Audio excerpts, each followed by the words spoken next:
Welcome everybody. Blessed are those that visit this channel and enjoy the content here. Right, let's rewind, because as you said, back in 2015, after the MOUZ sports period, you actually went to North America and you coached this Nihilum team, which, as you said, actually had some famous players. Had Kinguin before he was in Team Liquid, had Automatic. Give me some thoughts on some of these guys, because obviously they became like huge names or were very relevant players. It's actually really nice experience. Like I think I talked with Valence the first. He was the Ingham leader of the team at that time, and he asked me whether I want to. By the way, I heard this team had even though it's not a big name now, I heard they had some fucking money, mate. I give you a good story, and yeah, I talked with Valence, and he asked me if I want to coach. I did like a few days of trial, and everybody enjoyed it. I did, they did, and so we said, okay, they want to sign me. And then I talked to the owner of Nihilum, and we have like the negotiations. And I had like I'll just say it, like €1,500 base salary, but with a bonus. And he fucked up hard. The bonus was for every win online game that we may have, I get $100. And for every like tier 1 tournament that we win, like, and there was like ESL Pro League at that time, which was like fucking easy in NA, like all the lower teams, except for like Cloud9 and these, and I get €300. Okay, and then we play, and I look at the calendar, see what is going on, some other fucking tournament, this tournament, and I see like we have like 45 matches in like 30 days. This is it's gonna rain money, and do the calculation exactly for 2 months. Yeah, and I think like, okay, and then in the end, like at the end of the month, I tell him, okay, these are the games that we won. I show him a list. All of a sudden, I see like I get paid like 7,000 something, and at that time, no, I don't think any player, maybe VP, when they signed with VP, got that salary. Nobody else made that money. And I'm just fucking here sitting coaching.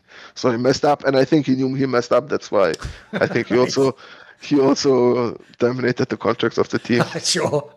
What about these players, though? Give me some thoughts on these players. Automatic was very young, and he was like this up and coming talent already. He just had to learn a lot. Hiko was. I was a little bit afraid, because there was like the time where Hiko like kind of stopped playing and then like came into this team again, and everybody said like he's only playing for the money. Right. But actually he was really trying hard, I have to admit. He was always in practice there. He always, after practice, we talked about the game. He came up with new ideas. So that was like a big surprise for me, and I think that he was actually still really good. Obviously it was like this typical thing. His aiming dropped a little bit, but he was like still, for what he was known, you can always count on him, clutching the rounds, being like this annoying lurker. That's what he still like could do, and he was a very easy coachable guy. Then Semphis is Semphis. You don't really have that much with that guy. I think he's always a little bit more for himself. He loves to trash talk. He's always a positive guy, I think. Good teammate also to have, and he was also more the experienced guy, and he was also like a lot calling actually in this team. And also at one point Valence stopped being a player, and then Semphis took over. So I think he was actually a pretty smart guy, I have to admit. And the other two guys, I think it was Sanks, and Sanks was useless, to be fair, nothing special. And I don't remember the last guy. Valence, I guess. Professor X or whatever, I don't know. I don't know. But like these three guys were like the most known, and I also think at this time also Automatic, I think he had a period where he played really, really good, and Cloud9 already started like talking to him. I remember that. He was a good player. Also a very good kid, actually. Very hardworking. Very. Because after this, then you also had another coaching stint. You went to that Kinguin team, but it was actually when the project had already gotten good. It had already got like Dennis in, and Scream was there, and obviously Makalele. This was like a decent set of players, and obviously in Germany again, ESL Cologne, you made top 8. Now, before even that, there's actually, if people don't know, you were the team that basically ruined it for Cloud9. They had that summer where they made all those finals. Remember, they probably thought they were going to win the major or something. Then you just knocked them out in the group stage, didn't you? When they were in the tech tops, I remember. Yes. Yeah, that was actually funny. That Kinguin thing also happened very funny because the Nihilum owner was the owner of Kinguin, Oh, right. and that's how that happened also. And many people don't know that, but I was actually calling in this team Oh, wow. Oh, because this is when you could talk as well, right? yes, there was a period where the coach Right. could talk. I was the Ingham leader of the team, as stupid as it sounds, also for like the ESL tournament. And yeah, crazy experience actually, because they were like so big names already in this team. You get to play with Rain, who was like at this time like That was really good. rising. He was Yeah. very, very, very good. You had Scream. You had Michael who was also some sort of, he achieved his things. Yeah. He was also like big talked about. And who was the last guy? Dennis. Fox. And Dennis and Fox as well, Fox. yeah. Yeah. Dennis and Fox. Like, what the fuck is this team? Well, Amazing especially as an team, and- IGL, like you say, because essentially this was the dream. You just call and then they shoot everyone. Like you can play that's- against Fallen and Shaw Gaz and whoever else, right? That's what I just wanted to say. You have Right. these 5 beasts, and you can just be the machine on top and just do your thing. And that was actually a very nice team. The team chemistry was amazing. They were also really good friends, like all of them. No groupings or whatever, which happens a lot in international tournaments. You have 2 Swedes, you have a Norway guy, and then it gets a bit out of control. But with them, we were always hanging out with each other, played with each other after practice. Like, was just a really good vibe. And I have to admit, because who am I for them? Let's say for some of them, like a Scream or Dennis or whatever, and they absolutely respected me. All right. And I didn't even come in like to be the Ingham leader. We had like, I don't know, a week of practice. I think Michael was calling at the time, and I said openly, I think that he's not really good enough that we can like be a top team. I suggested myself if they would like to try that, I call, because I also thought it's like a cheat a little bit. You can see like all the POVs. You can focus much more on like counting grenades, timings of the grenades, remembering how the executes look like or how the handling is like, and try to kind of go into a mind game with the enemy Ingham leader. For me, it's like much easier. They have to still focus on the aiming and all these things. So I think it was good. They liked it instantly. They wanted me to keep doing it, and yeah, it was really fun. And Cologne was. It's in amazing. Germany, making the playoffs of the major in Germany. This is the point of your career, must be baller. Yes, I was actually I think the first guy to be in the playoffs or to be on that stage, but unfortunately not as a player. But still, it was a very proud moment experiencing this. And yeah, I also think there was no tournament with such a crowd yet. Right. ESL Cologne was the only thing. Maybe Spodek Arena, but even that is not, I think, comparable to Cologne. So amazing feeling, a new step in my career. Also, not doing it as a player, as a coach, it also secures a little bit my future. Maybe like, okay, he has coached like this team. He played. He made top 8 in ESL Cologne. It gives me a little bit credit. So yeah, was a very great feeling. Who did we lose to the Danes, right? TSM. So they were pretty TSM, fucking good at the I time. remember. They were one of the best teams in the world. I think they were the best team in the world. Yeah, it was very hard to beat them. I remember. Fuck. After Good memories, this, man. after this came the notorious Gaming Paradise event, which everyone remembers. Everyone flamed, right? 'Cause it was really bad. The conditions, but they were taking people's passports. The food was shit. The tournament was running mega late. It was all dodgy. But what people will forget is this, LEGIJA. There were some really good teams in that. Like, there was like fucking Titan, Navi, Virtus Pro, Mouse Sport. By the way, Mouse Sport's the team that you got even kicked out of. Like, you were there. And you guys won this event. By the way, it has to be baller to win the event when Mouse are there as well, right? Yes, good feeling. Good feeling. Because in the end, I also had like a bad relationship with these people. Right. Because things came out like afterwards and things happened behind the back, which you didn't want to happen. I mean, it was not like I really cared about it, but it hits you somehow. It makes you not being best friends anymore, really. So it was bittersweet, I guess. But yeah, sadly, the tournament was so fucked up that it kind of. Do you have any stories? What happened? What happened? what did not happen first. So we arrive at the tournament. Beautiful, like the place where we were staying. It's like on a, is it a harbor? Is it called harbor? Yeah. I'm not sure. Beautiful boats, beautiful apartments. Right. You think, okay, it's paradise actually. Like again, something absolutely new in your career. Never happened really before. So we go into our house, and it was partly ran also by the Serbian guys that I knew before. So I went to talk to them a little bit, and they showed me around where we're gonna play and all that stuff. And I go in it was like a huge hangar. Is it hangar in English? Yeah. You walk inside, there's nothing. There's nothing except chairs. The chairs for the crowd were there. And the tournament is about to start tomorrow. And it was already like 8 p.m., 9 p.m. maybe. And you ask them, when are you guys building up all these things? We have problems with with all the delivery. It's coming. Because they took it from Serbia and they drove it all the way to Slovenia with the truck. And I don't know what happened to the truck, but it Someone took a bit claimed they longer. stole the PCs or something weird like that, right? Or some crazy story. It was you had things that you unbelievable things. It was just a pure mess all of a sudden, because you have all these big teams.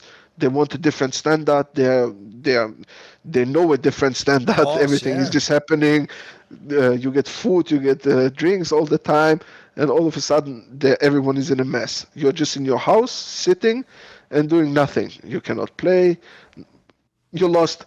And then the guy who actually ran Gaming Paradise always comes up and says, it's here in 2 hours, delays it for another 14 hours.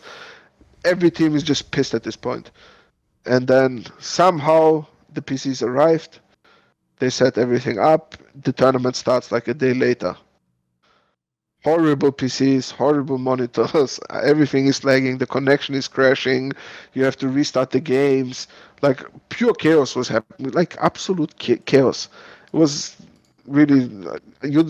I don't want anyone to experience such a time like that. Genuinely, that's how bad it was. And regardless, we played the tournament. In the end, we end up winning the tournament. Was it against VP? I don't remember. I don't know. Like that, Yeah, one of those. But yeah, tournament is over. Now you want to go home the next day. And our manager actually, no, it was myself and Michael went to get our passports. So they took all our passports at the reception from the hotel, and they kept it there. We want to go there, and they say they don't give us our passports back. And we're like, why? Because nothing is paid yet. Oh, the hotel, right? Okay. What do you mean nothing is paid? Yeah, whoever organized this, nothing has been paid. And they did not want to give us the passport, like no chance. We had to leave. They don't want to give us the passport back. We cannot leave.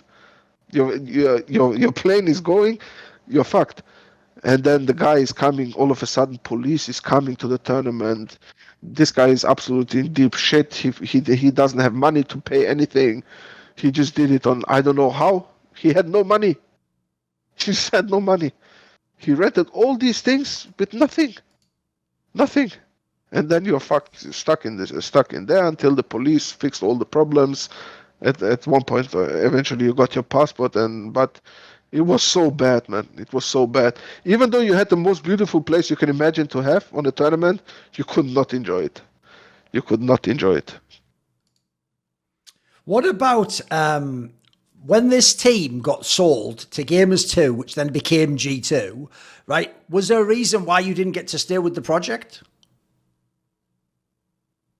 I think it was Carlos' first step into CS. Yes. And I don't know. I thought normally that because he's coming from League of Legends, he knows like all these coaching things, that it's important, or teams should have a coaching staff or whatever.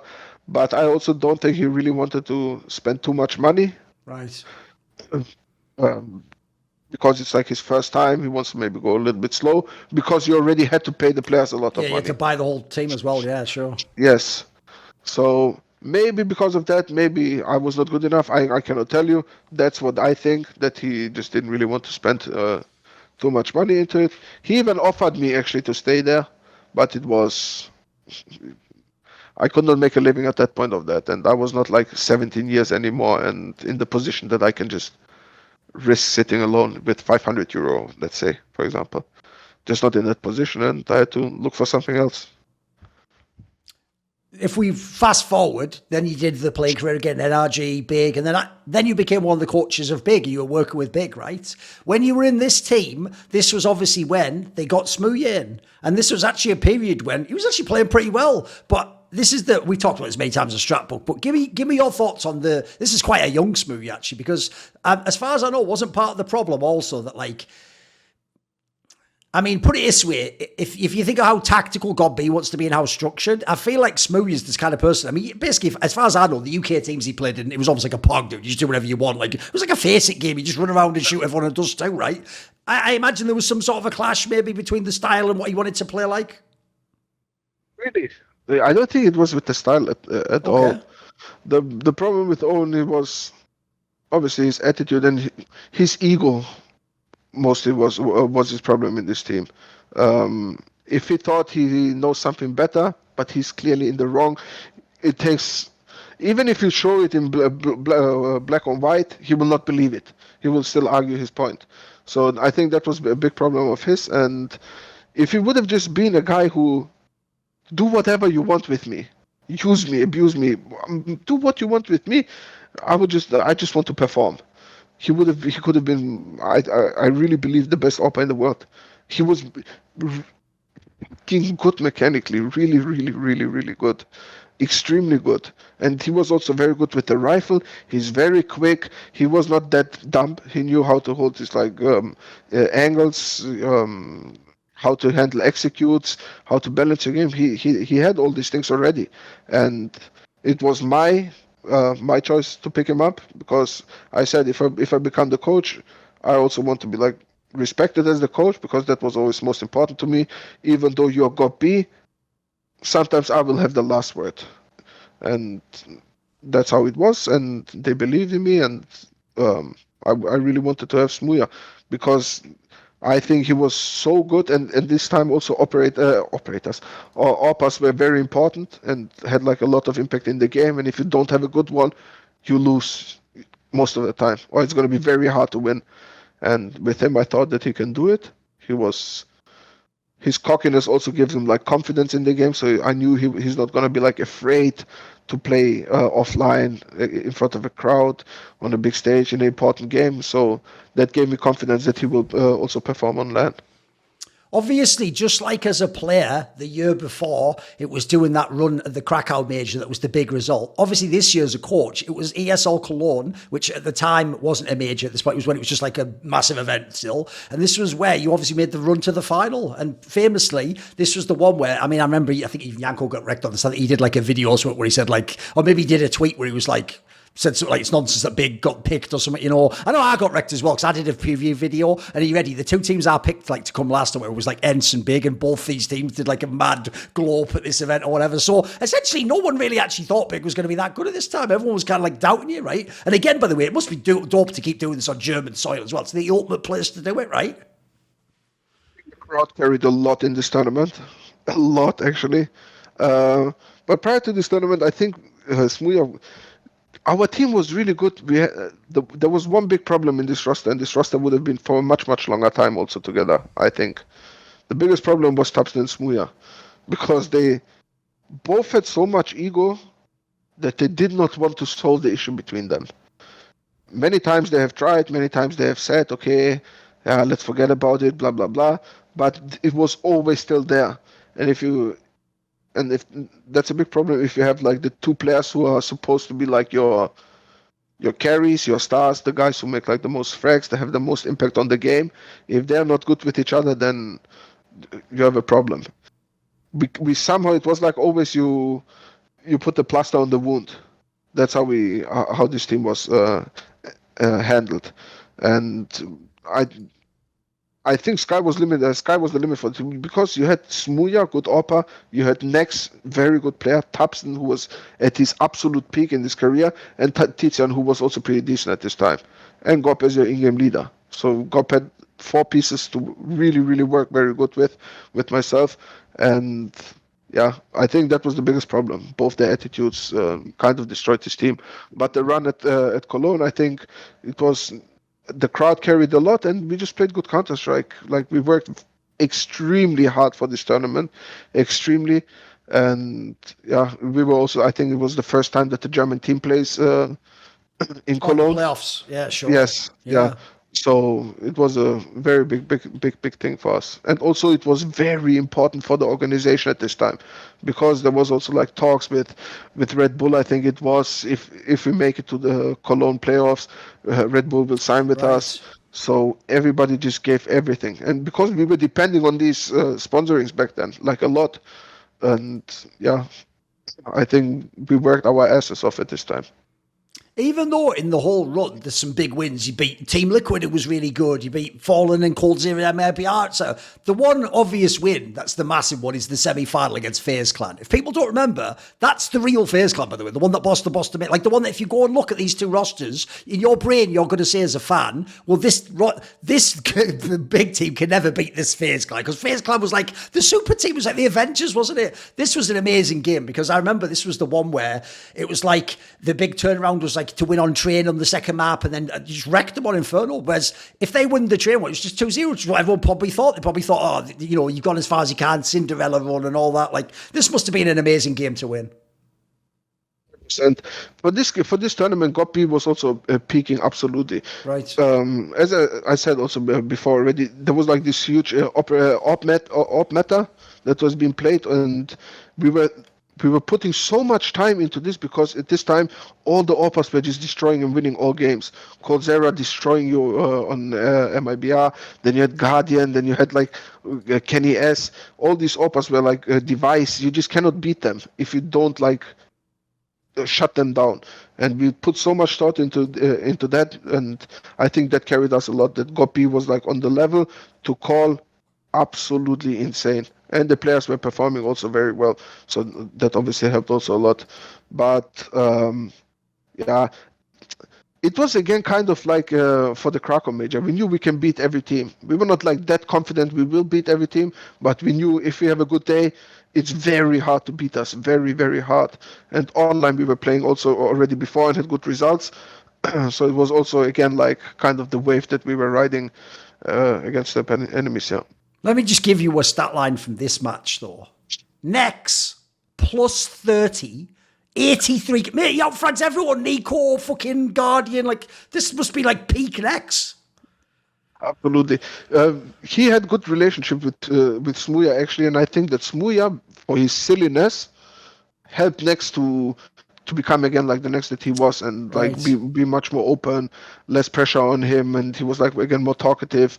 He was enjoying the game again, and I think that fired also Nex up again to have actually smooya with his sense of humor on the team. And yeah, Nex was brutal. I think he played this whole tournament amazing, very, very good. And yeah, as I said, like he will have these games where he just pretty much just wins it alone for you, and it can be at any given time. Obviously, the problem is, in the final, you had to play Na'Vi, who was really good. Like, this is when, like, Simple's in his peak. It's 2018, Electronics Mega. And also, the problem was it was a best of 5, so it's not like you can just, you know, get one lucky map. Like, it's really hard to win a best of 5. What did you think of this final? It's very, very, very hard to beat a team like this Na'Vi. As you said, Simple, absolute prime. Electronic, absolute prime. And whenever Flamey played against us, all right, he's the best player in the world. Right. Always, like, I swear on my life, every time he always has like 1.3 rating. So, and I think also they were peaking, and for them it was also special because they also never won this tournament. So they really wanted to win this tournament as well. And yeah, I think they were just the better players by far the better players. I think when it comes to like the in-game parts, strategies and all this, I think we could easily keep up with them. But at one point, I always say like tactics and grenades and all this can win you rounds, but in the end you have to kill. You cannot always outplay somebody. Sure. Especially if you're playing the GOAT, it's pretty hard. Yeah, you cannot. Yeah, if you outplay somebody 3-4 times in a game, you say, "Boy, I had a fucking amazing game. I destroyed them like this." with 4 times. But yeah, in the end, shooting counts the most. And yeah, this team you could not beat. There was this moment, like, we knew in this moment when it was on Dust 2 and Electronic was standing on short on catwalk, and we were like coming as attacker or as T's. He sprays 4 people down like it was nothing, and then you knew, okay, how to win this game, man. So hard, very hard. But great experience, because even just being in this moment, like in the finals, and for me, especially for myself, it was very important. All the parents were there already. Oh, wow. But my parents were not here. They could not come on Saturday, they could not come on Friday. So we had to make it to the finals, so my parents can first time in their life see me play like on a stage. And then it was like this huge arena. They're sitting in the VIP lounge, looking down, 14,000 people. My mother is crying constantly. And it just, holy fuck feeling. This was the best feeling I had ever in my gaming career. Regardless if you lost. I can tell that. An interesting detail people won't know, LEGIJA, because this was behind the scenes at the time, and obviously we didn't do that strap show till years later, is this is actually the event where we properly met. Because what happened was, because I also obviously used to pick against, like, by the way, if you don't know, part of it's like, I actually am someone who mainly just cares about the best teams, but when I'm on the desk, I also think you should have someone who's the villain. Like, in the same way as you have someone like, you know, Maniac, who's going to be like, maybe this up-and-coming team can do it, and I believe in them, and if they're confident and they hit the... So I wanted to be the guy who's like fucking Roy Keane on football, you know, just be like, they're fucking shit. They're not going to do anything. They don't do it. So I was obviously going hard, right? And remember, this is a German team. Everyone's loving it. I've got a little story for people. Not only on Twitter was like smooya going back and forth with me and Richard Lewis and all this jazz, but also when you got to the final, I remember I actually did this is when I was also in my fucking GOAT period, mate. Like, because I was so good at showmanship at the time. I remember before the final, they used to do this segment. You'll probably remember where it was like Vodafone or something, where you know they would have those like wristbands that would glow up or whatever. So because they did that segment the day before or something, where it was like, you know, look under your seats and you'll find this thing. And I did this thing where Trace Stunner interviewed me before the match, and he was like, oh, you know, Thorin, what do you think of the game? And I was, you know, like, analysing it, whatever. And then I said, even though this isn't true, it was a joke. I said, because we were going out on the mics to the whole crowd in Cologne, like 16,000 people sold out to come and watch Big Clan play Navi. I said this thing where I was like, if you all look under your seats and reach down, there's a packet of tissues for everyone right there for when Navi beats Big. And by the way, you can imagine all the fans just like, boo! And what I want to ask you was this: it was actually at like the after party you came up and you basically just wanted to like talk CS, like chop it up, like see what's what. It's probably like see if the person legit, do they know the game and stuff. What would you say about this? Because I actually think back then your team in general was a bit salty if people criticised you, or it's like a classic thing. If you're not in the team, people often think, well, you don't know what we're doing, or you don't know how good we are, or maybe in practice we do beat that team. So what was your vibe back then? Were you a bit hostile to criticism, do you think? What do you think? Was I like a villain to your team? What was going on? Only to you, maybe. Okay. Only to you. But look, I can confidently say for myself that I understand like a bit personalities and human beings, how they're acting and how they really are, and these things. And for you, I hated you for being how you are. Of course. That's why I also shit talk sometimes, or like, not shit talk, but like say something back or get offended by it and show it online. I think I've learned that it's you just lose if you do it. So that's why I also stopped doing that, I guess. But I always liked you.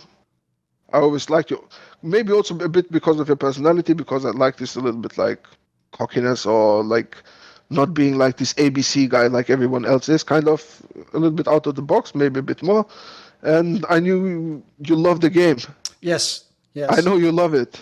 And somehow I also felt like whenever you shit talk these people, you just do it like, I understood why you do it. I understood it early. That's why I didn't mind. Like, I know you're not a bad human being. I know I can approach you. I saw you talk to other people, and I always wanted to have a conversation with you. And I think it was good. I was actually, I remember this day exactly. I actually wanted to beat you up at one point. On this day. For some reason, I don't remember what it was. Not like beat you up. No, like I was just confront you also say something. I was exactly. Pissed, man. Sure. I was for some reason for something pissed, and in the end, I was like sitting there with you, drinking beer and talking CS, which was like, it was good. It was really nice. Yeah. Just like the time in LA. No, was if really people cool. don't know, like, yeah, I would actually say that's also another thing that's actually like a thing only behind the scenes people know. One of the problems in CS is there are a lot of people who do it like a job, even as players and coaches. You know, they do what they have to do in the game, they finish the game, but after that, some of them, they don't want to think about CS after that. You know, they want to go, they have to party, or maybe they're not even the people, except when at scrims. Maybe they don't think about CS that much. Obviously, when you meet people, I had the same thing with Kassad. When you meet people who you talk to privately, and even at the after party, they're like loving talking about the game and in-depth things of what do you do here, and do you think of this? You realise who actually really does like live CS, who it's really important to them. And I think once you meet those people, you'd realise like how sort of who's for real. Whereas there are some people that are a bit fake in the industry out there.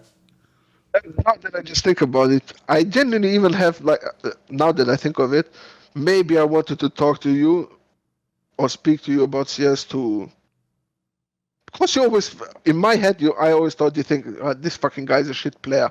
Like, who gives a fuck about him? But I wanted to show you that I actually know about this game. Right.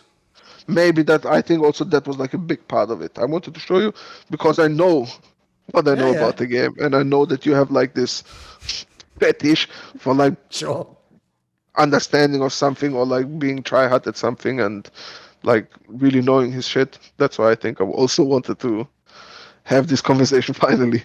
By the way, I think even I have a pretty good memory. I think I can even remember like some of the, like, look, we were just talking at like after my for whatever. But I even remember at one point, I think I was like arguing with you, like MSL's better than God B or something, you know, some like the sort of like mad conversation. I remember something was, was good though. Here's the thing though, if people remember, that wasn't it. Because right after this, we had the Face It Major in London. And this was the one where you guys made top 8 again. You made the run. Give me some thoughts on this event. Yes. The team had already now started having problems. It became really bad between Tubbs and smooya, and it was like almost like already before the tournament kind of that we had to replace Owen at one point. Right. We didn't know will it happen before the tournament or after the tournament. And then we had like a serious talk with both of them. Everybody knew what was going to happen, but if we play this tournament together, everybody has to give his best. Both agreed on it, and it went better like in practice. And I think also because that was out of the way, we knew what was going to happen. Everybody more or less focused on himself a little bit and like put his ego a little bit more aside and focus really on winning the tournament because it's the last tournament together. It's a big opportunity for both teams. We made it to the major, which is also like a big thing always. And yeah, maybe I think that helped the team spirit a little bit to be better. And yeah, I have such vivid memories from this tournament because I felt like this tournament was also so fast away. I could not even tell you who we played in the group stage. I only know we lost to Navi. Yeah, in the playoffs. Rematch. But yeah, in this time also, I think we should not had myself as a coach. I think we should have had Kakafu as a coach because for myself, like in this time, I broke up with my girlfriend. We were like 7 years together. A lot of bullshit was outside of the game that was like really hindering me on like focusing a lot. Then I started like going parties and all this shit, and I was just not how I should be, and it was egoistical decision for myself to be behind the team. I should have said for myself the Kakafu should do it, but yeah, I think that was like the biggest problem that I had for this tournament, and that's why also I don't think I really put much how do you say, I didn't bring much to the team for this for the achievement that they had. So yeah, this was a very bad tournament for me. Obviously, I was happy we made top 8, and it's not like I did not do anything, but it was more deserved for Kakafu to get like this achievement as a coach, being on a major on the stage behind the team. So yeah, but I did not like this major for some reason. It was the arena for me. It was like a bit sus, wasn't it? Yeah, it was like a little bit dead tournament for me. I really cannot tell you even why. I genuinely cannot. I remember the stage was not something special. I don't know. Maybe it was just the time of my life where I just could not enjoy these things, and I see it from a different perspective. But yeah, this tournament was really for me. Because I saw like you say, basically you were like swapping in and out with Kakafu in different eras of this time, and then the next year that you came in for a few more events, you did like a Cologne as well, etc. Like, what was going on? Like, you were still trying to be around the team or come back or something? What was the situation? After this period where I noticed, okay, I should not be behind the team. We talked like openly about it, and we said, okay, just put Kakafu in the team, and I just focused a little bit on myself, fix my problems. Then I also did a little bit of a different position in big, like CGO, because we wanted to get into other games as well, and I had like a bit experience in that. Like, I was following the many other games as well, and so I had a little bit there, and it helped me like to just to refresh my mind a little bit from CS, because I've been doing it at this point like for 10 years maybe already now, and just take a little bit of a break and go away from it and just fix myself, because health-wise I was not good. It was not only my mental, it became already my health, and that's why they also pushed me a little bit to do it, which I was very grateful for, and yeah, it helped me a lot. Even though you weren't the coach after this, you were obviously still around the team. And there's a move I want to ask you about, because it was never explained publicly what happened with this, which is early the next year, smooya, it was announced that he just benched himself. He was like, yeah, I'm benched now, guys. I'm off. And the reason why the phrasing of the idea, like he chose to bench me, or he claimed that anyway, the reason why that's so mad to me, LEGIJA, is it was only something mental. I remember looking this up, like, I think it was something like 2 weeks before the major or something. Like, it's like, the fuck? And I was even thinking, I have to say, if it's true he benched himself, I always sort of held this against him, mate, because I always used to think, bro, you're in big clan. That's a team that can't just like bring a player in like 12 days or 14 days. The whole thing's like a system they're building up. Like, in a way, like, even though like you say, maybe he thought he shouldn't be in the lineup or he had problems with players, he kind of threw away your chance for that major for me. Maybe. What happened?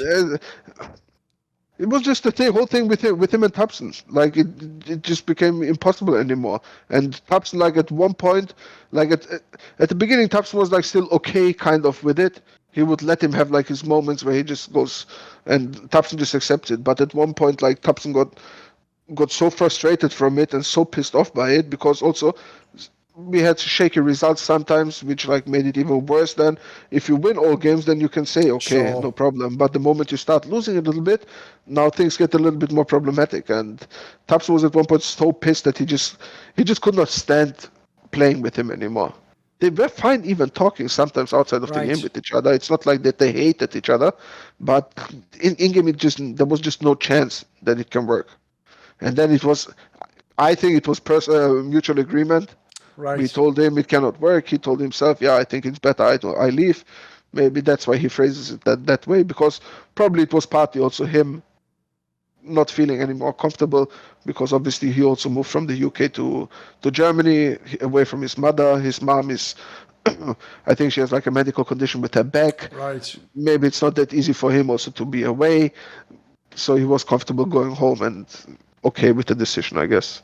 And he was always a guy who doesn't value things, I think. Like, he throws big things too easy away in his life, I think, if that's correctly. Yeah. No, I know what you mean. So, I think basically it's the sort of thing where maybe not even now, maybe in 10 years he'll look back and go, fuck, that was a chance to do something. 100%. Yeah, I know what you mean. Unless he doesn't become smarter. So, that can happen. Who knows? I think that's sort of a coin flip, you know. We'll figure that one out. What about, obviously, the other big name in the team at the time was XANTARES. Literally, the guy who, by the way, is playing like right now, I am Cologne still. By the way, it's still an amazing player. But this is actually the era for me where, if you remember, he had that represent the onliner from Space Soldiers era. This is when he actually started to get good, though. I remember I used to watch this and be like, mate, his fucking mechanics are sick. He's pretty good with an AK. We always had like a relationship already with him outside of like before he was like big, but it was more like only like joking sometimes with each other, talking a little bit, how's the team doing, and got me more with him a little bit because of the Turkish connection. Turkish, yes. But he was always at one point always with him, like always talking privately, asking him how's life, what are you doing, and we became like friends, really like friends. On every tournament we hang out with each other. So, and then we were in Dallas, I remember, and that's the first time I told him, was it? I think it was the Boston Major. In Dallas, Space Soldiers was also there. And I told him at that tournament, in future one day you will play on my team. That's when I told him the first time. And then 1 year later or so, we met in England for the next major. That's when we kind of finalized it. I really want you to come, but for him it was, they had like this contract jail in Space Soldiers. Sure. Like 3.5 years for like €400 signed, which was like absurd. And they could not go out apparently, or they were afraid to go out, whatever. Sure. Didn't want to take like any lawyers or something in it because it was not popular there. They didn't know how to really. And then, yeah, at one point we helped them to get out of the contracts as big, and that's how we eventually got XANTARES. And for me, unique player. There will never be a second XANTARES. Never. I've never seen somebody shoot like this. I really like the moment we realized how amazing this guy is. I tell you, it was when he came first day to the house. Myself, Grob, we're sitting like he sets up his PC and now he starts playing deathmatch. But he has no headset on. It's like his jacket is still on his shoulders and he's playing deathmatch. And me and Gob, we are watching him, and his inner looked so amazing. So I promise you, we were sitting 2 hours next to him watching him play deathmatch. That's how entertaining it was. Like you don't see that. You don't see that, and it's like I don't understand how he does it. How he has like this fucking huge ass crosshair with a huge gap, always headshot. Okay. He swings around the corner, always headshot. He plays mouse acceleration on. If somebody shoots at him from behind, he's instantly on his head. Right. Yeah, but it's not like that he has to adjust in there. He's just on his head instantly.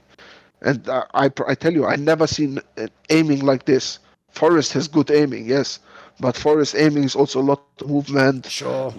It's not only like pure how he's moving his hands. And for this guy, it was like something new I've never seen. And I seen like Nico Inai, which is also ridiculous.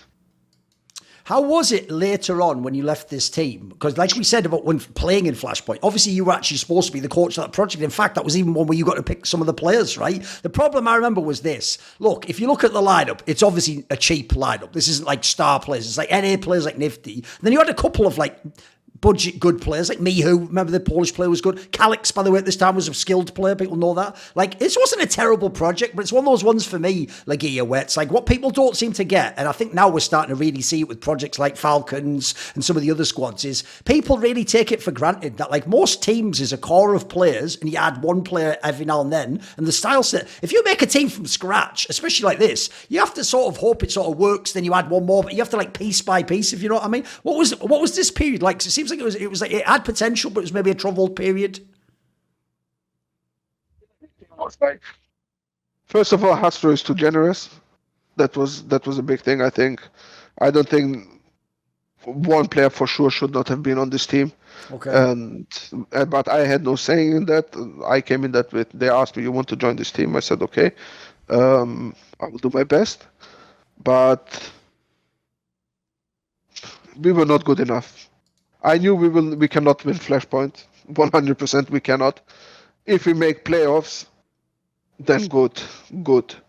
Everything else I would have been absolutely fine with. But because, first of all, like you say, have a good team or to make a team good, it's not enough 3 months, 6 months. It's not enough. The problem is the teams are so good these days.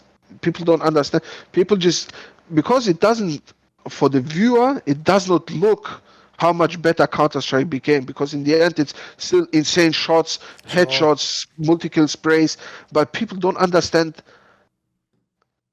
in my perspective as a pro player, how much the game has evolved, how much better the player have became, how much better the teams become as a unit. And we had like maybe, I don't know, like 3 months of practice, I think, and then we had to go into the tournament, and it was a disaster. It was really a disaster. The other guys then could not be there because he had to travel to Canada for something else. Then Corona happens, you cannot play. It was really a mess. But I also tell you, I loved everybody on the team, but I could not enjoy it as I normally should or would, like I did in my previous team. I could not enjoy it like I did. I was not like waking up, nice, I want to do some CS now. I didn't have that every day, and that's already. And I think maybe because I knew the team would not be good enough, maybe because it's like also you have been, like worked so much like in big for one thing, and then you lose this whole thing, and you have to start from scratch, building this whole machine from new with 5 new players, 5 new personalities, all these new problems that are coming into the team. It was I don't know. It was I and also the reason why I also left big is because as I said, like I had my fucked up time in my life where I went like too much party and all these things, and it was not respectful for anymore for the organization. I was like never really bad towards them, but why am I here in the end? They asked themselves, like, what do I bring anymore? Because at this time I also didn't coach anymore, and I speak openly about it because it was a dark time of my life. Everybody has to have it and experience it to bounce back harder. So maybe it was also partly because of that, because I fucked up my chance in big, maybe because of my behavior or my stupidity for other things, and I cannot truly enjoy something new yet. So yeah, I think that played also a big part in it, and yeah, Envy was cool, but I guess in the end I have to say, I just admit it, I made it mostly for the money. if I'm brutally honest. Obviously, it's not like I don't try, I did not work, I didn't practice or whatever. I tried my hardest, but I know it's not what I can normally bring to the table. So, yeah. But even if I was in my prime, I don't think this team could have been anything special. After this, you had that like one last stance where you were the coach of big again. You came when it was like we were online, then we got to the lands, you got to go to the major, etc. What was this last period in big like? I mean, I knew it was going to be only interim. I knew that they signed a different coach, and because this dude guy, he didn't feel well enough anymore, he had to take a break, and they asked me if I want to come and do it for until the major. And regardless of the outcome of the tournament, they have already signed. I think it was NK. NK came after me. Yeah, they have already signed him. Even if he win the major, I will not stay there. So it was like, yeah, for these 3 months, I think it was a good time. Nice being back with the guys. I mean, we never had like really bad blood with each other because why would we? There was anything really bad between us. So it was good to be back. Was a fun time, but I knew it has to move on. Right, being as that was basically the CSGO career. We'll talk a bit about Valorant in a second because of the adventure you're on now. But let me just put it this way. If someone thinks all the way back to the beginning of the interview where you're just like happy to get to EPS Germany lands and then, wow, maybe we could qualify to a major. Because CSGO got so huge in a way no one could expect it, especially like prize money, condition, like you say, E-League. If you actually think about it, you had a really crazy story. Like I looked it up. Obviously, you didn't like win majors, but you still won just yourself like $83,000 in earnings in CS. You were obviously in on E-League on TV. You had lots in this story. You had a bunch of times in Cologne where you were coaching a team in the major that's going to the playoffs. You were coaching big that was going to the playoffs. You played in obviously like a Cologne, etc., and all these other events. What was it? Do you think that your career was like, I know on some level it must be unsatisfying. You talk about some of the matches you should have won, but part of it was kind of amazing too. Like you wouldn't have believed this was possible 2012, would you? I never regret any single moment that I spent so much time on the computer, because many people say your young age is the most important in your life. You should go experience things, go out, see new things. I did not want that. This is what gave me the most joy, and I followed my dream, my passion, and I'm happy that I can say I never lost the passion. I never lost it. With many things, like I used to play football. At one point, I lost the passion. Didn't lose the passion for the game, but to play myself, I lost it in football. But in Counter-Strike, never. I knew it should. I wanted to be my whole life there for me. That's why I also was happy when I decided like to stop playing and when we're going to coaching. And I can say, even though like I never achieved like what I wanted to achieve, but I know I achieved as a player the maximum I could have. I think. I don't know what I could have done. I was no fucking Kobe Bryant or anything. I could have also been always better, no doubts about that. But because it's also a new thing, you are absolutely on your own. You're not in a sports team where you have like sports psychologists who teach you new things. You kind of sort of have to start like from 2010, where esports really began kind of to become really professional. You are one of the first. You have to learn new things. So yeah, I think I tried all I could, and yeah, I'm happy with my career. Obviously, I would have loved to win a big tournament, but yeah, everything happens for a reason. Sometimes you're good, sometimes you're not good enough.